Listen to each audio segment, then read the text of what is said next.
Hey, what's up, everybody? You're watching the Recovery Clinic. My name is Jimmy McGill, and I'm a person in long-term recovery from the disease of addiction.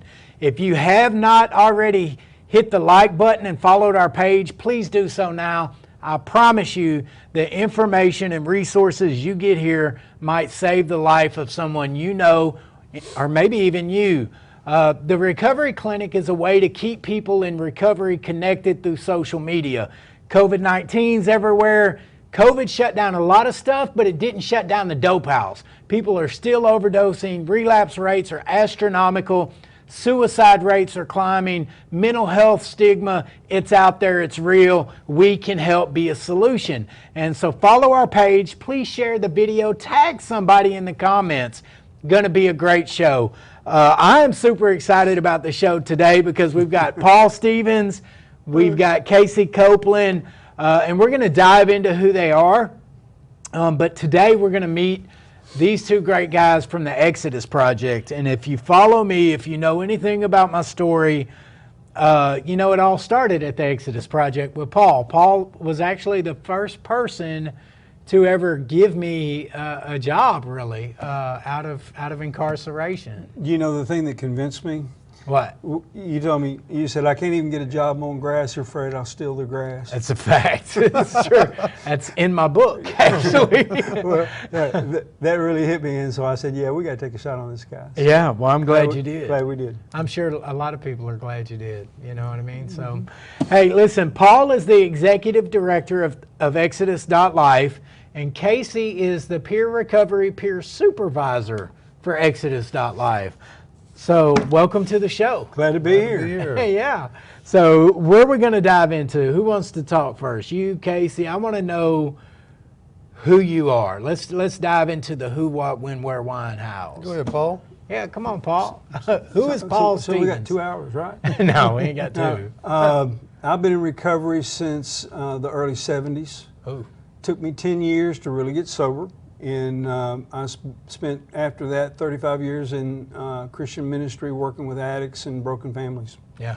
And that's who I am. Somebody asked me about, you know, what motivated me. At first I was motivated because I felt guilty for all the people I hurt. Yeah, but that's good. As time went by, what makes me happy is watching people change. Yeah, life change. And so if you want to know what I'm about, it's watching people change. People like Jimmy. Yeah. I did do some changing and some growing. You have. Yeah, for sure. And so if I've never, of course, I know I've told you thank you a bunch. Oh. I think the first year I worked for you, I kissed the ground when you walked in. But let me publicly say it to all the viewers out there. Exodus changed my life. It shaped a future that only God had planned. Well, and it was God at work. We were just hanging out. Yeah, and it was fun, man. That was a highlight. Like then, it was working in recovery with people coming out of prison, and I'm like, dude, I was cut for this, yeah. You know. And so Exodus, you are. It's really evolved a lot since then too. It has. So yeah, you guys are offering peer support now, which brings this handsome beefcake guy to the table. I call him Beefcake Casey, but you guys call him Casey. What's up, Case? Not much, just a little background on me. You know, I'm a former meth and opioid addict. Incarceration is part of my story, as you know. Yeah. The last time I was really done, and I said it like everybody does when they're locked up. I'm done. I'm done, but I meant it. And I came out scared to death, not sure how I was going to go about doing anything. Yeah. And Paul also let me come up there pretty early on, and I started facilitating groups with the men and felt right at home because I wasn't that far out of incarceration myself. You know, you don't know this, but when you came in, we joined you with another volunteer, Matt Moorhead, who's done a lot of work with us. And I didn't know who you were. I remember. We weren't sure about it. Yeah, we said, who's that dude? And that's good. But you did so well in class. I said, I'm just not going to ask. Right. Keep him coming back. Keep him coming back. Yeah, it's good stuff. Yeah, and so I just continued to volunteer, and I knew I wanted to use my past for purpose. I just didn't know how. And then I met you, Jimmy. Yeah. And I got enrolled when I had the amount of clean time I needed, I enrolled in the peer training, and I went through it and started out at Lone Oak. Yeah, and so I remember having that conversation with Casey. I remember telling you that that this could really be a carved out future for you with peer support, and you became one of the first 10 peer supervisors for a model that's being looked at nationally, and so that's really cool. Been blessed for sure. It's got to feel like a major accomplishment to. It definitely does. He's just getting started. I'm guarantee telling you, it. watch out for this guy. Yeah. Keep an eye out for him. Yeah, for sure. Well, I got good support, so Yeah. I can't take the credit. All my glory goes to God. If I'm left to my own devices, I make a mess out of my life. Me too. And I've proven that. So. Me too. So, what is the history of Exodus? How did all this happen? You know, there were, in the 90s, there was kind of a men's movement nationally. And so a bunch of guys got together and started reaching out into the Arkansas Department of Corrections, trying to connect with the men there in different ways. It grew by 2003 and got incorporated as a faith-based nonprofit, but it was still not staffed. It was really just a way to Volunteers. To volunteer. Eventually it incorporated. By 2010 we opened a Transitional Living Center licensed by the ACC, did that for 5 years, and then made a change and decided we could be more effective if we could reach people before they left the unit. And so for 4 years, over 4 years, we have processed through the program 600 men and women. Wow. At about a 15% recidivism rate, which is a lot lower. As you know, the state's recidivism rate is about 57%. Yeah. The group we work with, the ACC, is closer to 36, but it's still just about a 20-point drop. So, Yeah, so that's solid. I mean, that's effective change that you can see visibly. You know. well, compared to where we started, the fun thing about Exodus now is you just get to watch people change. Yeah. Everybody says addicts don't change, and there's nothing further from the truth. Change every day, and there's a whole lot of people. I know hundreds of people that are getting better every day.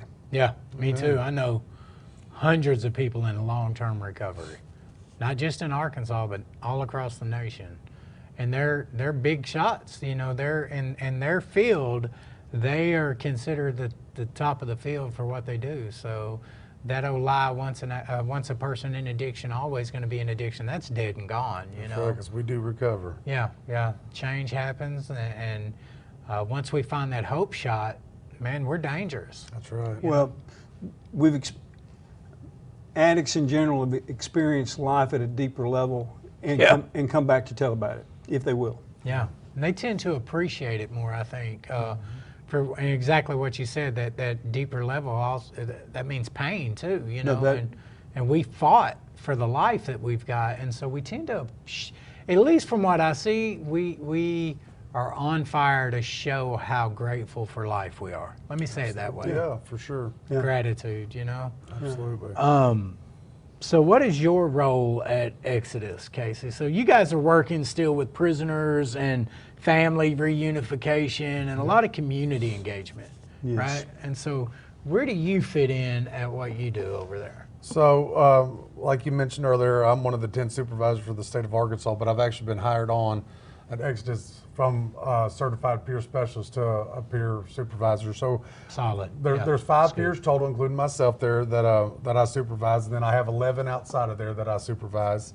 I work under the SMIP grant, and it originally started off we were going to target the emergency departments, and COVID hit, and you know, like you said earlier, that the addiction didn't stop, the dope house didn't close. Yeah. As a matter of fact, it probably got more busy than it was. And so we got together and we said, well, how can we redirect our efforts to be more, most effective during this pandemic? And so we targeted, treatment centers, counseling, services, a lot of churches. You got to think someone has a problem. The first place they typically go is to a church and ask for help. And so we got memorandums of understandings with several places and was able to allow them to start funneling people to us. And so that's how we kind of positioned ourselves during the whole pandemic, and we've had a steady flow. The doors been open and revolving. So That's good. Yeah. That's solid stuff, man. That's a lot of peers. that's a lot of peers. Yeah, we got a lot. Now, I'll take 10 more. Just, I bet. Now, Exodus is like a dual thing, right? Like you have a way to offer clinical services too, we do. right? We So have- talk to me about that. The operational manager or manager of the operation is a MSW. She's will soon be an LCSW, Yep. and so she brings professionalism. She's also a licensed drug and alcohol counselor, and then we work with master's level interns from all over the state. Yeah, it's good. And so they're able to provide a more clinical perspective when necessary. They generally are not working in the same groove that the peers are, but they're there if the peers need them or need to refer somebody to them. Yeah. So you've got that position for a warm handoff, Right. for sure. That's right. And so, and then basically COVID cut us off from our clientele. Yeah. We no longer had access. It did that to everybody. Yeah, it did that to everybody. And so the question is, well, what are we going to do? We're going to close? It was necessary we were going to change. And one of the changes we made was bulking up the peer services, because while we felt like we were doing a good job with the educational part of what we were doing in unit, when you get out, there's a saying in prison, y'all know it well, everybody finds Jesus in prison, but they leave him there when they go. Yeah. Yeah. They take him with you. Take him with you. Yeah, and the overdose rate for serious, especially opioid addicts coming out of prison is really high.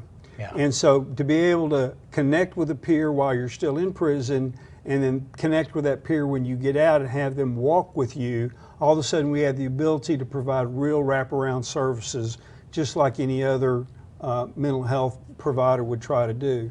And so that's the reason we've bulked up the peers. We don't want them to get real big caseloads. We want them to get real deep with the caseloads that they've got. Yeah. And so that's really expanded our perspective. It actually changed our mission, Jimmy. I don't know if you know this, but we changed our mission from working with just incarcerated to working with families in distress. Yeah. Because none of us exist in a vacuum. There's a mom, there's a dad, there's a son, there's a daughter, there's an aunt and uncle, there's family around, and they've all been impacted by addiction too. Absolutely. And they need services too. Yeah. And so the presence of the peers allows us to move more deeply into that. Yeah, it's good to see that too, Paul Stevens. It's good to see an agency that truly reflects the value of lived experience, because, and I don't know if Casey told you this, but I was invited to advise the Biden administration on our recovery initiatives for the first 100 days. Well, I didn't get to take it, unfortunately, because of prior engagements. That's the way I'm going to word that. But part of the Office of the National Drug Policy and the Biden administration, the new presidential office's focal point plans, peer support is in the top 3 priorities. So it's not going anywhere. Well, Right. and I'm so glad, and I've told you this, Yeah. I've been working in recovery and with addicts. I've been working directly with addicts for a good 35 years. Yeah. Yeah. I for think peer support specialists and the services they can bring is the most important thing to happen in recovery since the big book. Now that's a big statement. sure. Yeah, it is. For sure. That's a big statement, but I'm telling you, it's the piece we've been missing Yeah. all these years. Yeah. And so instead of running around trying to recruit middle-class gentlemen who've maybe had a scotch too many a time or two, but really don't know anything about addiction, Yeah. you bring somebody in that I tell him all the time. Identifies with He's got it, yeah. he doesn't have the degree, but he's got a PhD in addiction. Yeah, for sure. He And he so- is the expert in his recovery. He is. Yeah, for sure. Like you say, what we know, it can't be taught, bought, or replicated. It cannot be taught, bought, or replicated. Cannot. And, that's why I love what we do, because, I truly know, as well as you, a lot of the fears that these people go through coming out. And when you get somebody that had just stuck with it, they stayed with recovery, they did everything they were supposed to, and eventually was able to be, brought back into their kids' lives. That's the ultimate for me, and that actually happened last week. So Yeah, it's good. yeah, That's good stuff, man. And so you guys are doing a lot of peer initiatives. One of them is the Jefferson County law enforcement stuff. And so in Arkansas, there is a really big push to combine recovery with law enforcement, right? Because you see a lot of people that, oops, I dropped my pen.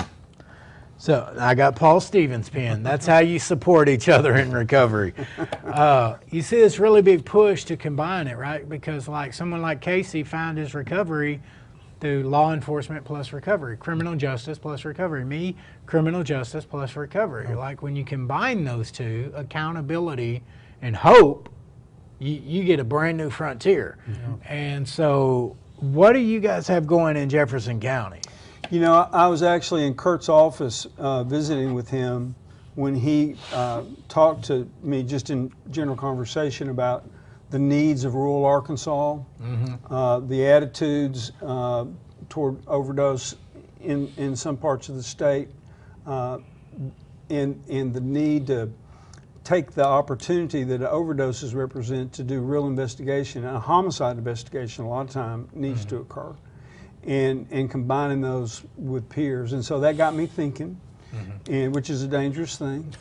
And so we approached Jefferson County when the grants for this particular program became available, and worked with them in developing a grant. So we're now doing the Exodus Academy in the Jefferson County Jail as a sidelight, but the other thing we're doing is we have a peer working with an investigator in not only Jefferson County, but in 5 counties in the Delta area. Yeah. And really have positioned ourselves as an organization to move more fully into the Delta. That's good. We also accessed another grant that became available. So we actually have 2 peers that are working in Jefferson County, and it's been a thanks, Pine Bluff, for the way you've welcomed us. yes. And I hope you'll keep an eye out. We got some big plans for down there. It's good.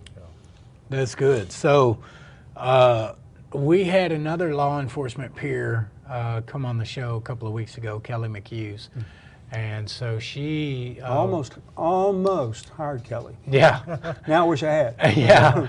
Yeah, because apparently she's killing it. Like there was a big talk about how she, while the law enforcement comes at it from their aspect, she immediately starts advocating for treatment, recovery, housing, resources, instead of putting this guy in jail, or they go to jail, but they go long enough to sober up for her to go talk to him and make a clear decision that, yeah, I'm willing to try treatment. And then she goes to the judge and gets him, released into treatment. She finds a treatment center.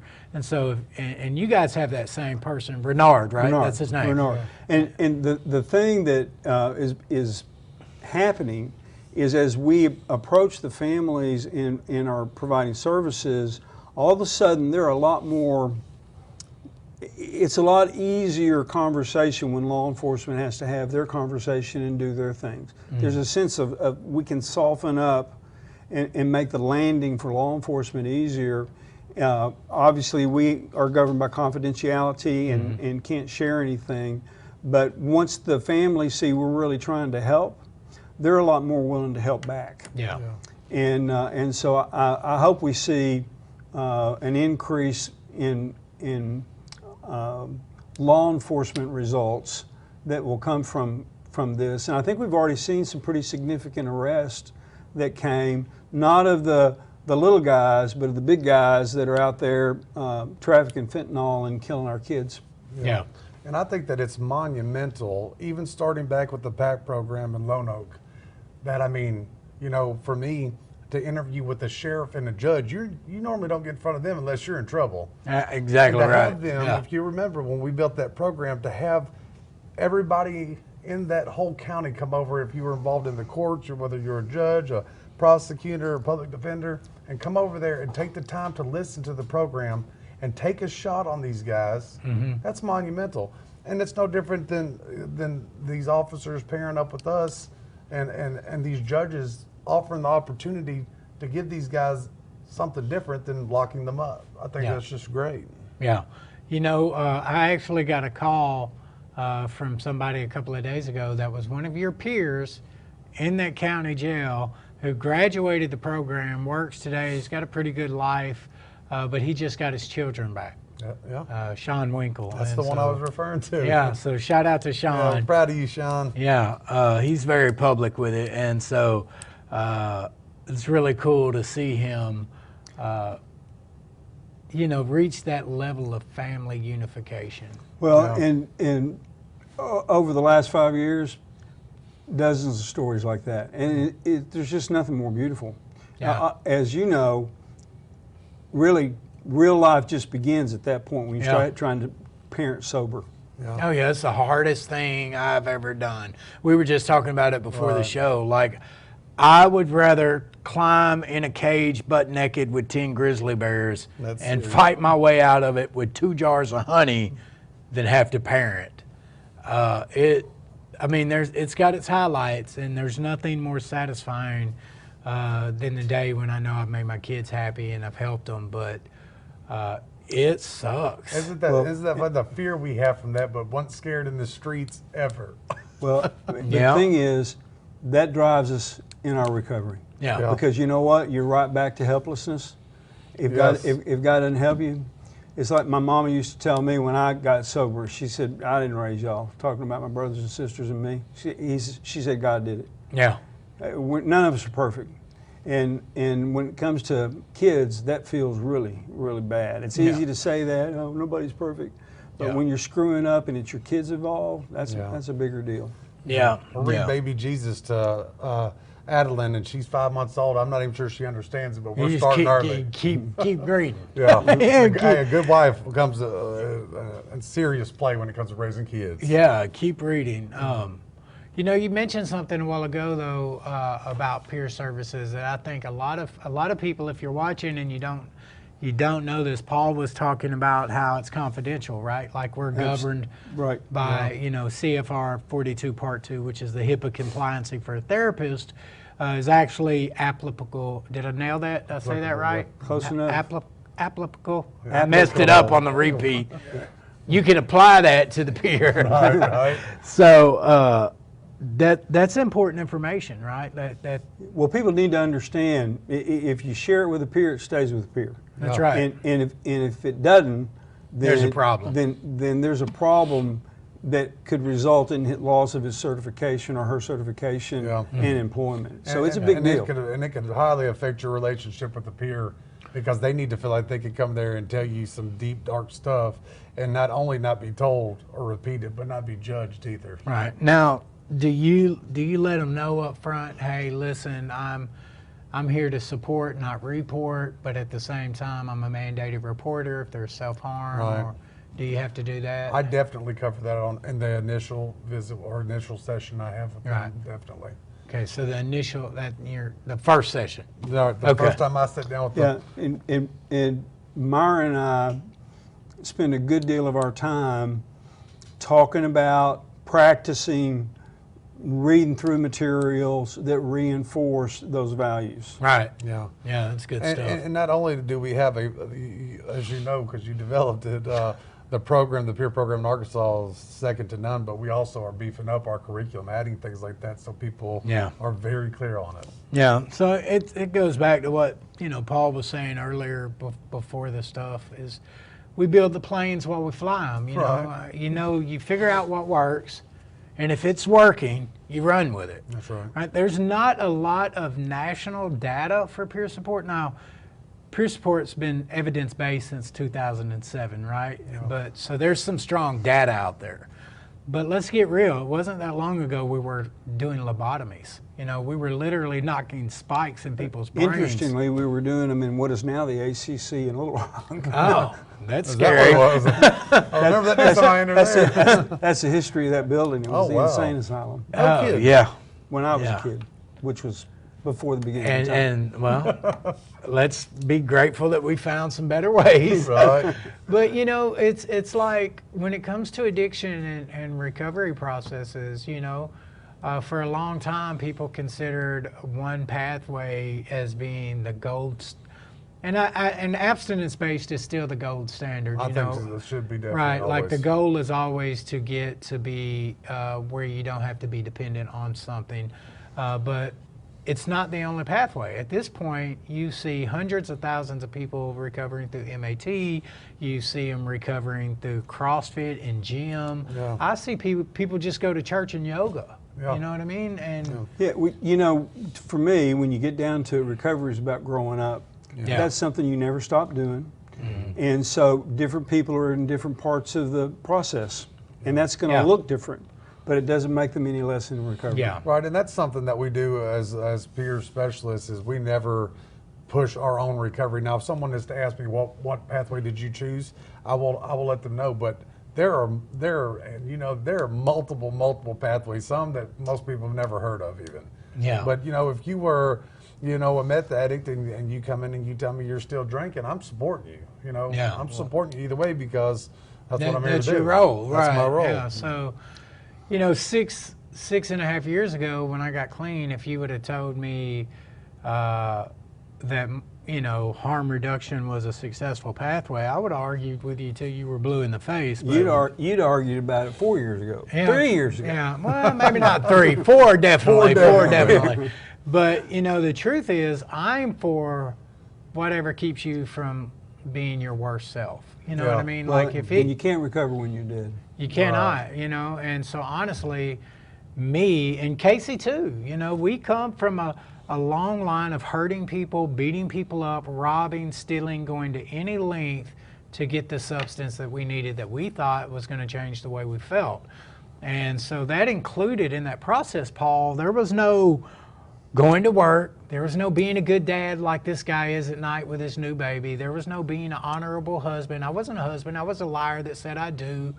That was the lifestyle that came with the process of addiction. And so I've had guys say, hey, listen, I'm smoking marijuana and I'm living my best life. Well, good for you. I know I can't do it, but if you're getting up and you're going to work every day, if you're home and being a present parent, if you're setting structure for your child and going to work, coming home, food, supper, bedtime, and you're not hurting anyone, you're not fighting and going to jail, and you're being a Progress. Yeah, welcome to recovery. Right. And who am I to say that you're not in recovery? You know my story. From the time I made a decision to quit sticking needles in my arm until I was really sober was a solid 10 years. Yeah.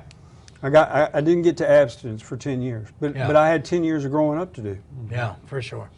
Yeah, and the thing about recovery is people see Jimmy. They, a lot of people know you, and they just say, "I just can't believe how good Jimmy's doing." I mean, you're writing this book, you got these houses. I mean, you've pushed this peer movement. I mean, you just keep going and going, and that's the thing that people don't understand. Anybody, regardless of your background, regardless of your addiction, regardless of your criminal history, can recover. Yeah, you can accomplish amazing things when you get out of God's way. I'm telling you, I've seen some dangerous people in recovery that puts their best foot forward. The rest is history. Yeah. But, that usually comes by centering yourself around God for me. Yeah, for sure. For sure. Well, that's what we tell our students in the ACC too. Is you got to start the journey. You don't have to agree with everything. You don't have to, but you've got to start the journey. We're still in dialogue right now. We don't have access. That just before COVID hit, the then director Kevin Murphy came to us and asked us to be prepared to move into every unit in the state. That's how. And then COVID. And then COVID hit, and it's blank. Yeah. We have access to no one, but we're in dialogue. Yeah. And of course, Myra is a previous our clinical director is a previous ACC employee, so she knows a lot of people. Yeah. And so we're hoping to be back doing what we were doing in Little Rock at least pretty soon. Yeah. There'll be differences though. We'll be in unit. We're probably not going to be busing people. We used to bus people to a campus, and it was very intense. But we're hoping that that's going to get off the ground. And then the decision I made, Jimmy, I say there were several of us in it. When COVID hit, and all of a sudden we're kind of looking at each other and go, What do we do now? What are we going to do now? I made a decision that I had rejected a few years before, and that was to transition to a primarily video presentation. That's right. Yeah. And so we're going to video a version of the Exodus project or the educational component that we did in prison, and make it available online for free. And then we're going to package it. We've actually already done all the pre-work to package it, volunteer manuals, small group exercises, incorporating things like mindfulness and resiliency. Those are exercises that help you stay sober, and make them available in video packages to other entities. And so a church in Marianna, Arkansas, who wants to help the county jail there, could actually take the material, go into the jail, present the videos, facilitate the small groups, and hopefully have the same kind of effect we do. Yeah. What we hope happens out of Pine Bluff, we get that production done, my dream at least, is that we can penetrate the entire Delta with it, and really start making real recovery techniques available in rural Arkansas. That'd be solid. That'd be nice. Well, Be nice. pray for us. We have the studio. Yeah. We have the equipment. We're raising money for the personnel now, and so, but we've already started production on some things, and we'll have content on the web in the next 60 days. Oh, that's good. How is Exodus funded? Obviously, now you mentioned a grant a while ago, so obviously there's some operational cost in there somewhere, but where does the main chunk of money come from? You know, I've worked in nonprofits my entire adult life. Yeah. And we've always, especially faith-based nonprofits, there was a time where you couldn't get access to any money except for from churches and like-minded people. But we've managed to kind of get into a position where we could say, hey, we're not violating any church and state mandates. And so our primary funding still comes from individual donations. But we passed $500,000 mark on our budget last year, and which is kind of a landmark in the growth of nonprofits, and so anyone, state grants, independent foundations, individual foundations, if you care about recovery and you have resources, then we want to talk. Yeah, but for sure. We'll have another banquet this year. We're going to honor some healthcare professionals, and we raise a good bit of money out of that fall banquet. But we're also pursuing grants and other resources. Yeah, that'd be good. That'd be solid. So yeah, good. So if somebody wants to donate, how do they do that? The best thing to do, the easiest thing to do, is to go to our website, which is a brand new website. Okay. It's www.exodus.life, L-I-F-E. Go to that website. There's a page there that will allow you to make a direct donation, or you can contact me. My email address is pstevens, S-T-E-V-E-N-S. That's pstevens at Exodus.Life. That's good. Now, is that the same way if somebody wants to get services, right? Like Same thing. Go through the website. Go through the website or contact us direct. Yeah, or come down to 3700 West 65th Street if you're Just walk in. Yeah, just come walk see in. us. We don't have to have an MOU with you. Just you could be a self-referred person, walk straight in off the street. Yeah. All I'm concerned about is what do you want to do with your life and how can I help? And we'll That's start good. right there. It's a big difference, Jimmy, from when you were there and all we were doing was working with inmates at the ACC. Yeah. At this point, if you're hurting, you need to come see us. Yeah. If we can't help you, we'll find somebody that will. That's right. Again, if you want to come see us for peer services, it's free. It's free peer support. Come on and see us. So You don't need insurance. Right or now, we anything. don't charge for any of our services. okay, so let me ask you this. Now you guys can't see Ashley. She's off the side of the screen, but Ashley works for us at DHS. And so you will be meeting her on June 2nd because she'll be hosting her first recovery clinic. And now Ashley answers all of our emails. She manages everything about this page. And so if Ashley gets someone saying, hey, I need help, I need peer support services, Ashley can connect them to Exodus right then. That simple, free services. Absolutely, that easy.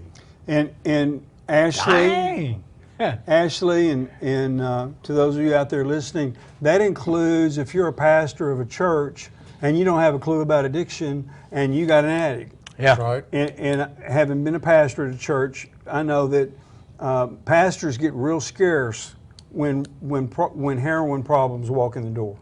Yeah. Not because they don't want to help, but they're just not informed. Yeah, and there's such a stigma in the church. There is. You know? There is. What we do is say, hey, pastor, all you got to do is give us a call. Yeah.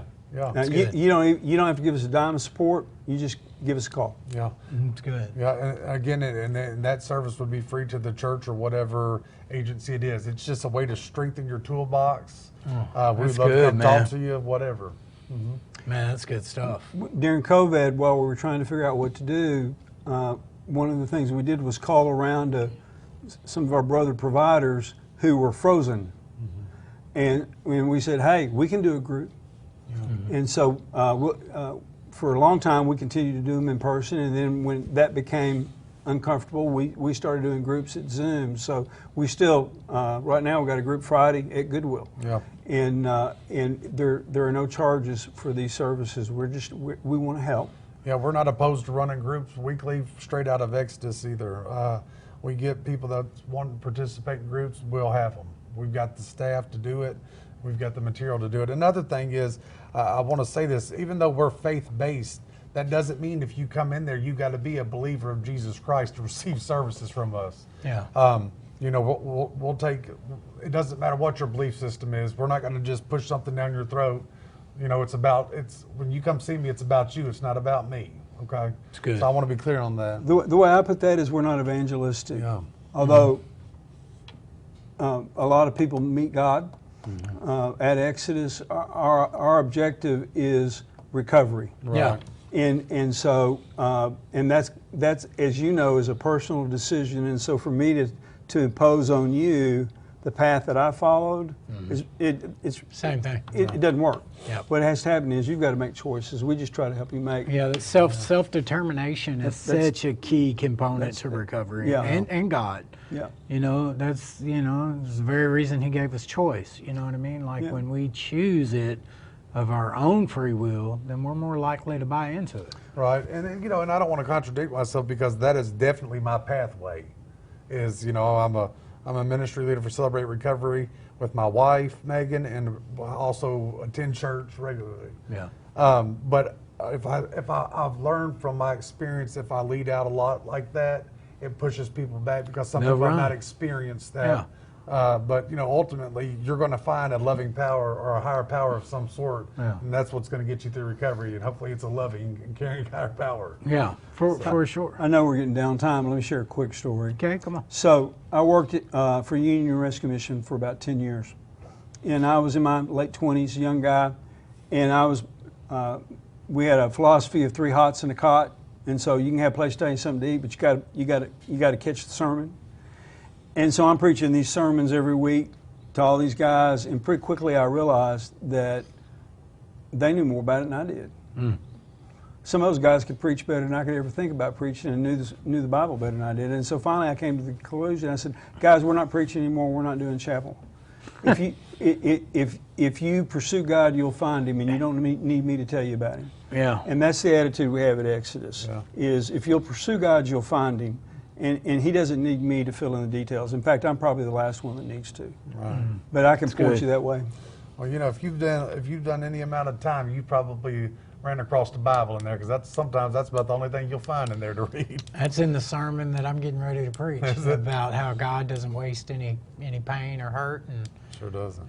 can often take your mess and even the messes that you create and find purpose for them. Well, I think we're living proof of that right here at this table. we found when people realized that we really didn't have an agenda, that we weren't trying to fill up a church pew or count the number of baptisms. All they want to talk about is religion and Jesus and the questions they had that they had never been able to answer. For sure. It's good. Well, listen, what we like to do is give the guests the last few minutes. Okay. And so we're going to let you and Paul sit there and talk to the camera, and you can tell the viewers and the people who will come view the video, whatever you want to. It's your few minutes, and you just let them have it. All right. Also, go ahead, What do Paul. y'all-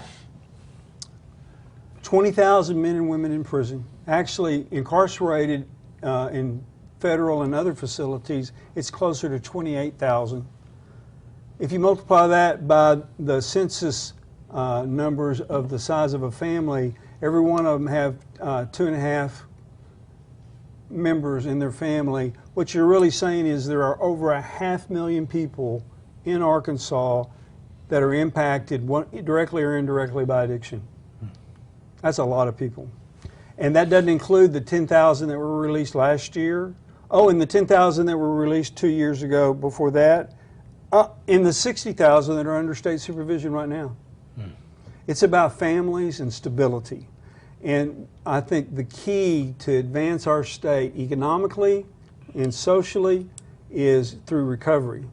Yeah. And the thing about recovery is it's not a program, it's not a widget you can punch out on a press. It's a relational place of healing. You get hurt in relationship, you get better in relationship.